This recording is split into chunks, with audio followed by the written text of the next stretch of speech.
जय श्री महाकाल। जय मां शमशान काली। कैसे हैं आप सभी? आशा और विश्वास करता हूं कि माता रानी की कृपा से आप लोग बहुत ही अच्छे होंगे और बाबा काल भैरव की कृपा आप पर सदा ही बनी रहे। बस मैं यही कामना करता हूं। तो चलिए, आज मैं सभी साधकों के समकक्ष में कुछ मैसेज आया था कि गुरुजी, जो मैं किसी भी मंत्र का प्रयोग करता हूं, चाहे वह काटन का हो या फिर भूत प्रेत निवारण का हो, तो वे मंत्र कुछ समय तक के लिए इसे रोगी के ऊपर मैं प्रयोग करता हूँ तो कार्य करता है, और उसके बाद वह रोगी कुछ समय तक ठीक रहता है। उसके बाद ठीक रहने के बाद भी वह पुनः से उसी स्थिति में आ जाता है जिस स्थिति में वह था।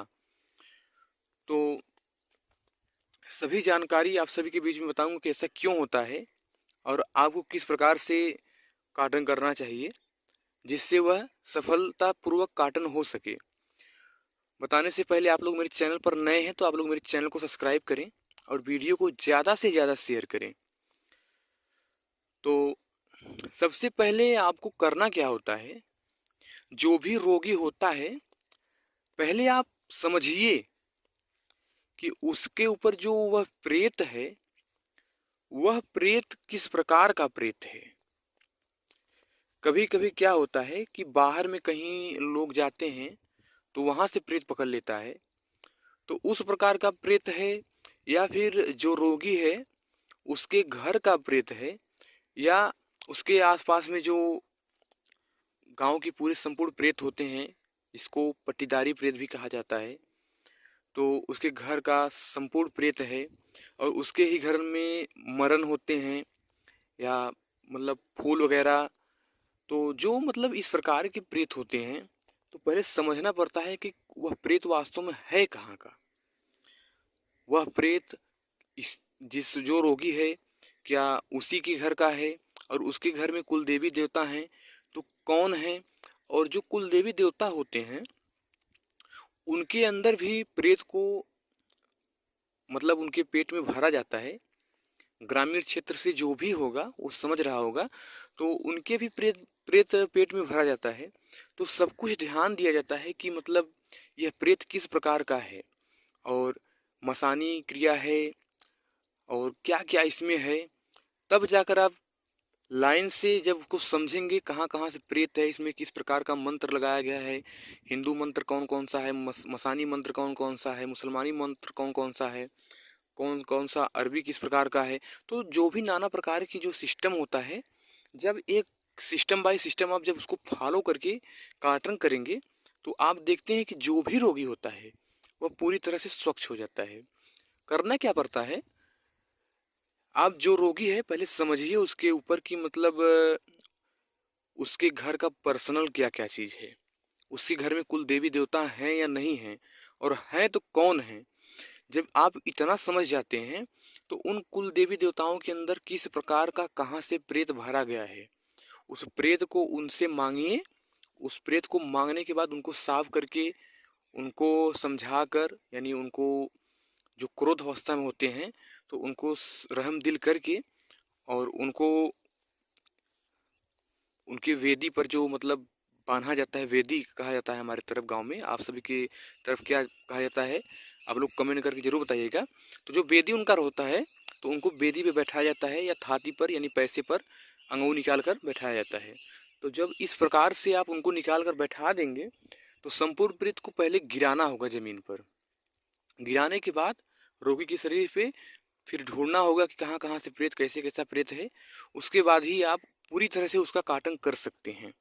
और जब आपको जो उनके कुल के देवता होते हैं, जब आप उनको साफ कर लेंगे, यानी उनको प्रेत से दूर कर देंगे और वो सही हो जाएंगे, तो उसके बाद अब देखिए उनके घर में मिट्टी कौन मिट्टी है, यानी मरण कौन किस प्रकार से मरण है। कोई फांसी लगाकर मरता है, किस कई प्रकार से, मतलब कोई जल कर मर जाता है, कोई जहर खाकर मर जाता है, तो नाना प्रकार की कई परेशानियां होती हैं।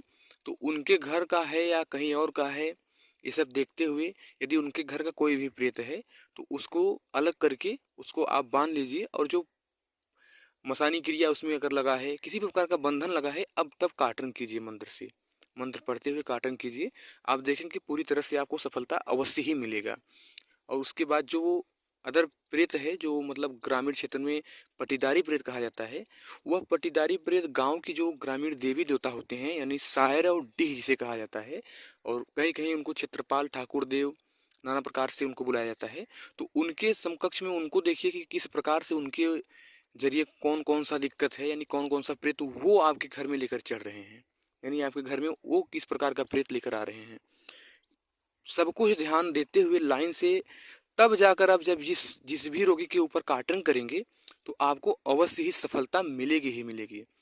ये ग्रामीण क्षेत्र का बहुत ही प्रबल और बहुत ही पावरफुल उपाय है, जो एक लाइन बाय लाइन जब आप उसको पकड़ करेंगे तो आप देखते हैं कि आपको सफलता अवश्य ही अवश्य मिलता है। तो आप लोगों ने कई ओझा कई वैगा को देखा भी होगा कि वो लोग आते हैं तो बताते हैं कि ये प्रेत यहाँ का है, ये प्रेत वहाँ का है। कोई दूसरी औरत जो होती है वो भी आती है जब, तो उसमें भी क्या होता है कि धन को जब वो लेकर आती है, तो जब उसको बीमारी होता है तो अपने आसपास में ही उस प्रेत को किसी जानकार के जरिए, अच्छा जानकार मिलता है तो उसके जरिए अपने ही आसपास किसी के ऊपर करवा देती है क्रिया को।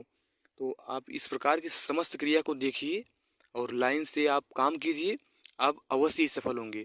तब जाकर कार्टन करेंगे या भूत प्रेत भगाने का मंत्र करेंगे, तब जाकर वह कार्य करता है।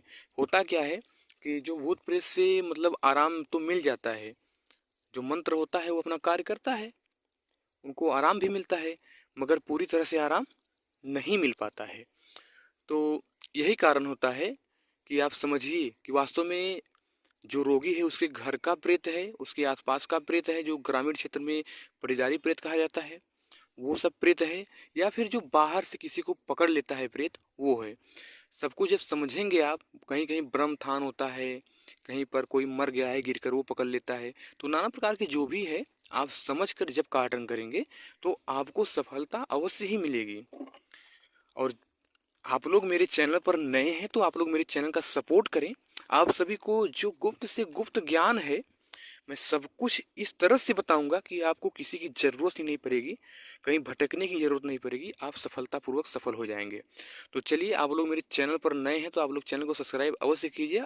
और आप लोगों ने मेरी वाणी को हृदयपूर्वक सुना, मैं आप सभी का आभारी हूँ। मिलता हूँ गुप्त और लुप्त जानकारी के साथ, तब तक के लिए जय श्री महाकाल, जय मां शमशान काली।